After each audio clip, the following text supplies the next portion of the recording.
Hey everybody out there, it's March 3rd, 2025. It's been a little while since we did a fish room update. I think we completely missed last month. But we've got some new stuff going on and I'm gonna do a quick little update now. I was just working on the tanks and figured I'd just turn on the camera and do one so we don't fall too far behind. We still haven't set up the 275s. It's crazy how long it's taken. But hopefully in the next 30 days, I'll get those stands anchored to the wall. I'm shooting in the dark, by the way, because I thought, the tanks might look a lot nicer this way. Yeah, and it's late. So I need to do a water change on Dahlia's tank. We were playing around a little, doing some research on how to sex fish, and I think we came to the conclusion that Dahlia is a male flower horn because of the body girth, the fin flaring.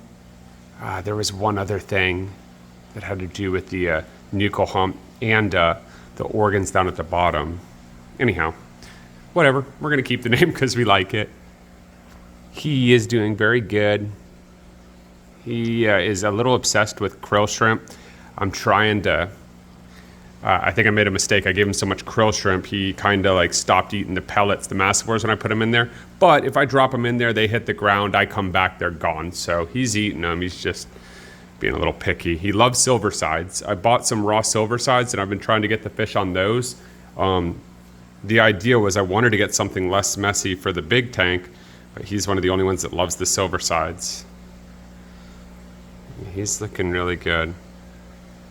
Maybe one day we'll do something with the scape of this tank. I like the minimalistic, but I also like simple scapes too. So this tank also needs a water change really bad. This whole wall needs a water change. I've been working on the other wall today, and I'll go over that when we get there. There he is, he's moving. The tire track eel in here is growing really big. It's hard to know when he's going to be able to move over because I don't see him very often. But when I put krill shrimp in here, he comes out and eats. He eats krill shrimp and the little baby New Life Spectrum pellets. I think eventually, I was thinking maybe when he moves to the big tank, maybe I just move this skull with him. I mean, it wouldn't look bad in the big tank, but I'm also running the risk of a Sox or giraffe-nosed cat just flipping the thing over because weight-wise, that's nothing to him. Anyhow, he's still growing out. Let's scoot over here. So this tank, we were thinking we want to get a green terror to put in here. We got it cycled. We got these submerged lights in here. I don't know if I had these last time I went over with them, so I'm just going to talk about the tank with the assumption that I didn't. The only thing in here is a couple tiger barbs. See them cruising around? We bought 6. 3 of them lived. Pretty poor health in the pet store, I think. They're already small fish. The ones that died looked pale and I knew they didn't look good. But that's big box commercial stores for you. Anyhow, we'd like to put a green terror in here or one large South American cichlid like what we did over there with Dahlia. I was thinking green terror because I've never kept them before and I thought that would be cool and fill a 75 nice. Maybe with a school of tiger barbs. I feel like a green terror might just kill them or eat them, but maybe if they grow up together, they won't. That's one of those things we'll just kind of, I know people online will be like, nope, won't happen, or this is going to happen. But really, in my experience, you can make educated guesses or assumptions. But at the end of the day, I've seen all sorts of stuff work that people say doesn't work online. So our goal is a South American cichlid, like one showfish in here with a school. The school probably being tiger barb since Shelby took a liking to them recently. And I like them. I think they look great. I just don't like having 3. We need way more than that. So scoot down here. So I still don't remember what this guy is called, but he's doing really good. This is the one that we got because someone's tank broke at work. I got him some algae wafers. He loves them. He jumps on them and crushes them. This guy's really fun looking. I know he jumps out of water. He likes really fast moving bodies of water in the wild. He really does jump out. When I was moving him, he jumped out of the Tupperware he was in 3 times. Like, it was crazy. So you gotta have a tight lid for them. The zigzag over there is doing good. I don't know if he's really growing anymore, but he's doing good. The other tire track is growing out in there. I know you probably can't see him, but I just saw him moving. He is big. He's just as big as the other one. Honestly, I'd probably say they're at least 7 inches. I just need them to pick up some girth before they move over. And Shelby's Blue Angel, doing really good. He's got a little bit of red towards his face, which I think looks neat. This is the one that was like the odd man out in the 5 Angels in her 55 in the planted tank. So we moved it over, and I feel like it's a lot happier over here, but I don't know. This tank doesn't have a ton of direction. I thought about moving this guy over to the 30 with the Firemouth because I know they love sucking on algae. And I plan on having some algae in that tank with the driftwood in there, the highlighting, and the live plants. So while he's doing fine in here, I might move him over. I'm not sure. So that's what's going on over here. The goldfish, nothing new. We still plan on rehoming the goldfish and probably doing plants in here with a puffer and a large school. What kind of puffer? I don't know. I have to do the research. I know some of them are brackish, and I 100% do not want a brackish fish.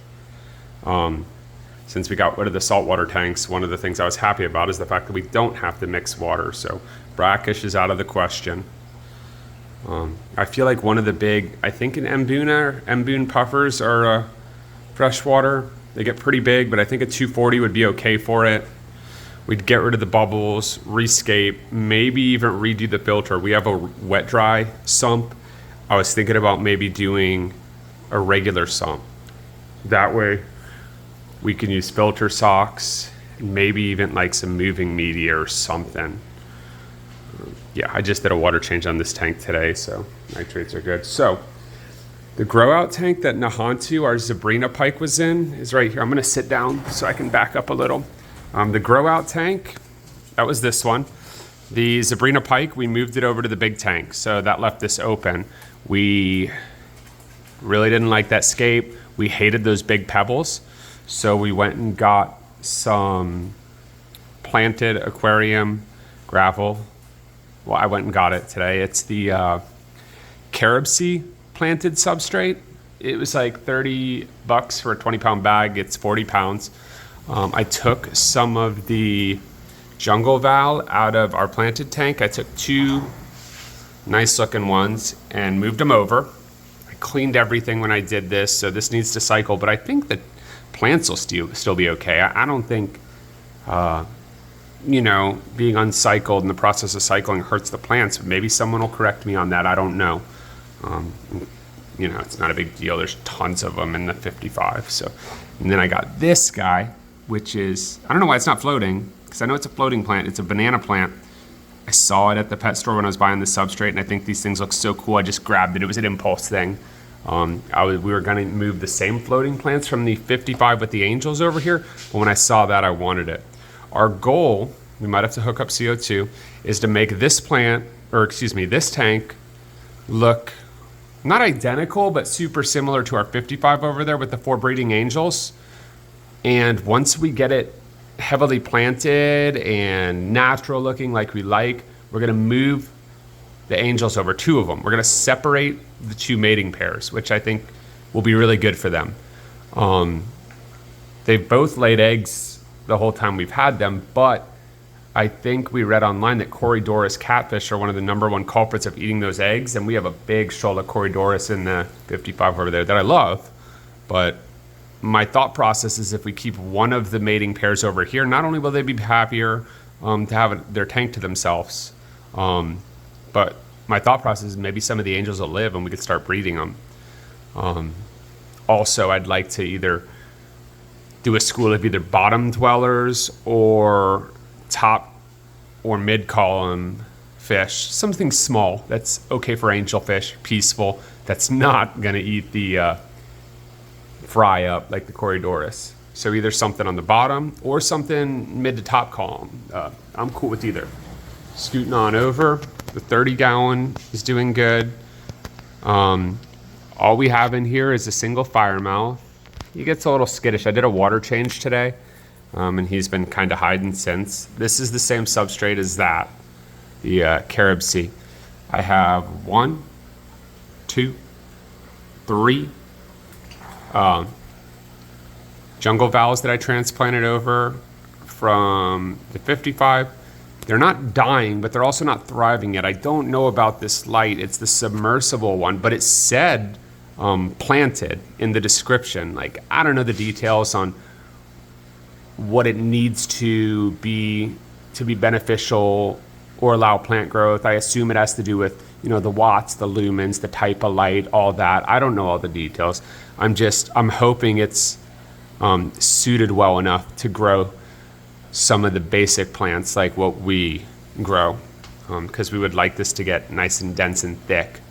One of the things I thought was cool about the submerged light is if we wanted to do some floating plants, we wouldn't have to worry about them blocking the light like with this one, because that light is in the water. So, and we have, if you look back there, the box, we have one of these guys growing out of the top. It's doing okay. Again, we don't have CO2 on any of these tanks like this guy over here. I mean, might as well, for all intensive purposes, call that our jungle tank, because it is like a jungle. But we've had that going a long time, and we have the CO2. Shelby's thinking she wants to do CO2 on these other tanks, and that would be fine with me. That just means we need to buy citric acid in bulk, and those canisters are 100 each, so we'd have to save up for that. I've always thought, though, like these plants that we have been doing, they're low-tech plants, so I really didn't think we needed CO2, but, in my experience, I've had the best results with the CO2, and I've had a hard time without it. So I'm using Flourish, Excel, some aquarium co-op stuff, root tabs. I have root tabs in the ground there and there. So I don't know, we'll see. I think it's just gonna take a little time. I'd like to be able to do it without CO2, but if I need to do it to get the results like we have over here, I will. So let's cruise over here, and I gotta back up so I can get a full shot of this. We redid the CO2. Hey Boots, what's up, buddy? We redid the CO2 in here like 2 weeks ago. I think it's almost out again. Maybe it was 3 weeks, but as you could see, this thing is like a jungle. Let me get closer. I think those little dots are snail eggs, Shelby was saying, because there are Bolivian trumpet snails all over this tank. There's the Corydorus. The jungle vowel is so dense. So let's go. Jungle vowel. There's a bamboo in there that I always wanted to move up into the baskets to have the roots submerged in the plant knob, but Shelby likes it in there. More jungle vowel. I was gonna put a rock in the center of that tank over there, but I couldn't find one. I wasn't about to pull one out of the 560 because I didn't feel like getting wet, so we went without the rock. No big deal. Hopefully the plants get dense enough over there or it won't matter. Here's more of the jungle fern, and then look at the I think they're frog bits. I know there's 2 floating plants in there. I always forget which one they are, but look at these things. They are so prevalent in here. And then check this out. These guys that we got going up here, the Pothos, this one, and this one. I'm gonna try to follow the camera down so you can see the roots, because they're insane. It's hard to see with the floating plants, but if you look at the thicker roots here, all those thicker roots in the back are the pothos. Let me get a better angle. See those? I know it's hard to see, but they go down to the bottom. Like I can see them better when I do water changes. So right here, all of this is the roots for those pothos. So they're doing really good. Yeah, this is our goal for the other tank. And then we separate the angels. So look, they're separated right now. This black one's so hard to find in here. I can't even see it, but he's back there with him. And there's those 2. And then down here we got all Corydorus, emeralds and albinos. Yep. Besides that, there is a crip in here that's doing better. You can see it right here. Right here. It's hard to see with the jungle vowel. It's right there. That's doing good. And then we have a red Ludwigia back here. See that stem right there, the solo stem. Right here on the left of my finger. and it's growing. So I hope it's okay. I know it's not red. See, there's the black guy. So it's not dead. So I'm hoping it'll start to pick up and really catch, and then I'll have some red Ludwigia I could propagate. But this wall is kind of turning into our planted wall, and it's interesting. The more we like look at this tank, I love how natural this looks, and there's like damn near nothing in there, you know. The more we get used to it and like this tank, the more I'm leaning towards I'd kind of like that natural live plants aesthetic for all the tanks. And it's interesting, we're slowly kind of going in that direction. So we've got this guy, right? And then the Firemouth tank and that one I just set up, those are all going to be live plants, right? Now we're talking about doing live plants over there in the 240. So, I mean, which will be a huge undergoing, because I know that'll be a lot of substrate.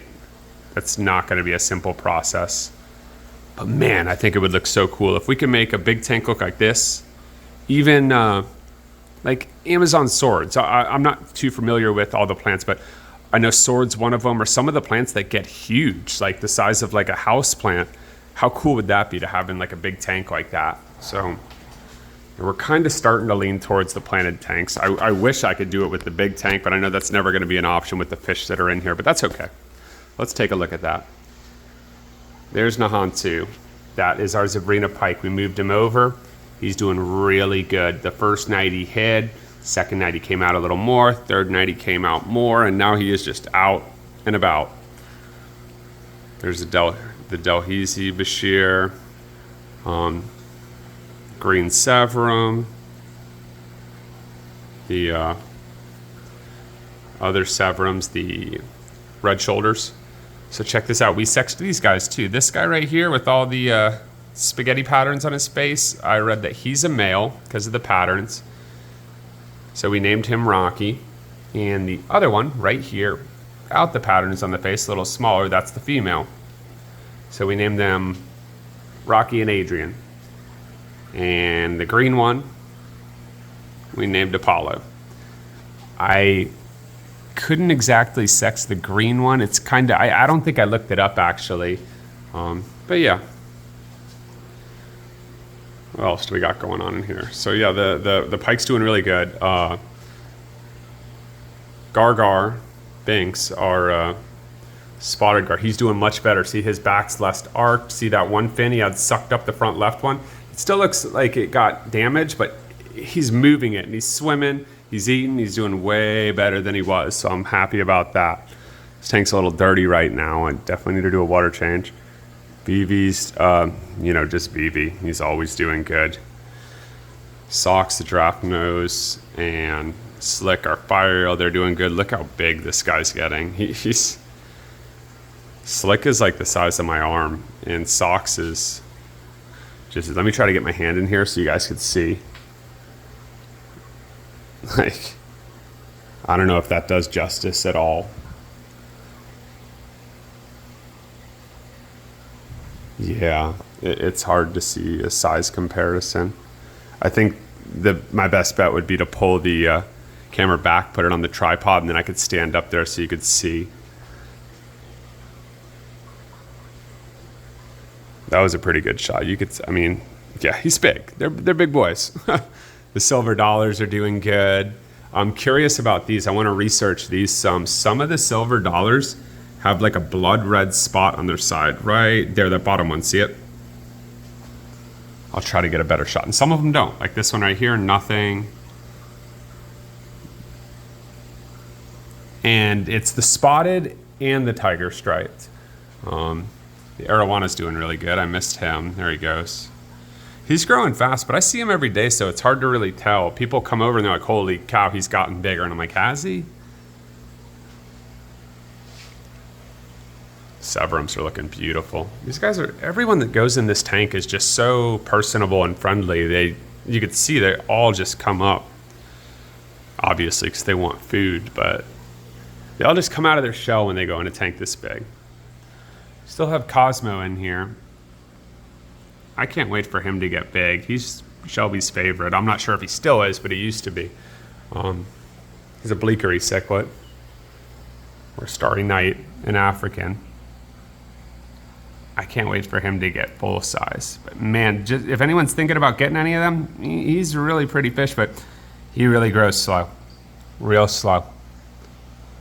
Nice shot of him though. That was a really nice shot. Thanks for standing still for that shot, bud.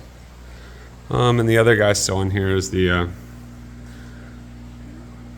that was a cool shot. The Lapridae Bashir.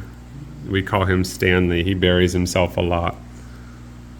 You want some attention there, Adrian? Anyhow, this is everything that's going on. Oh, there's that red spot. Do you guys see that? Yeah. Yeah, I that was a really good shot of it. Yeah, I'm gonna have to research it because I'm curious. But that's everything that's going on. I'm pretty satisfied I just got that tank done. That thing was a dirty mess. It was dirty. I took the hob off because we don't want the hob on the back because we don't want it messing with the floating plants. Also, we had another one of the Higer planted lights. I was trying to get away from the lights on top. That's why I went to the submerged, because look how clean this looks on top. There's just nothing. I love the cleanness of it, but for one, I already had this. For two, we already know it works well with plants, and so that's why I used it. And then finally, I'm really not sure if those submersibles are going to be good enough for plants. Maybe there's someone out there. I know some of the people that watch keep plants. Maybe they can tell me if they've ever tried any of the submersible lights with plants. Yeah. Anyhow, this is everything that's going on, guys. Sorry it's been a while. I was just talking to our friend Robert on text, and he mentioned, hey, I haven't seen any updates in a while. And I was like, man, I got to get on an update. In fact, I think it would be fun to maybe sit down and go through some videos from a year ago and see where these tanks have come. Because that was the whole point of having like these video journals, so I can really see how far we've progressed. Boots, am I boring you? Still have all that driftwood too that we got from our friends. We used a little bit of it in the 30, but we have a lot that we haven't used. So that's what's going on here, guys. I hope everyone else is doing well. As always, any questions or comments, please leave them down there in the bottom.